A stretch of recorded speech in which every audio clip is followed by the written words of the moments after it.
So this time, that was not my suggestion to go Paper Town, rather Prachi suggested us to go there. That was not a faculty meet, better to call it a friends group meet. A group of friends who love to gossip.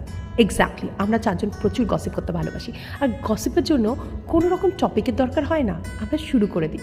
আর সেই রকমই একটা পটাকেদার দুপুর কাটানোর জন্য চলে গেছিলাম paper টাউনে।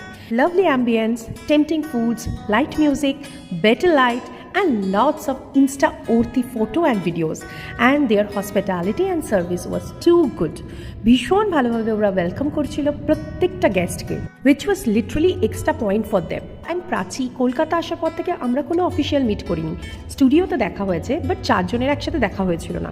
চারজনে আমাদের লাস্ট কবে দেখা হয়েছিল, মেবি আমাদের last year annual show Rhythm 2024-এ। আবার রিদম আসতে চলেছে, বাট তার আগে আমাদের একটা মিট হবে না। So we finally decided to go somewhere. প্রচুর আড্ডা দিয়েছি, বাই দ্য ওয়ে ছবিও প্রচুর তুলেছি।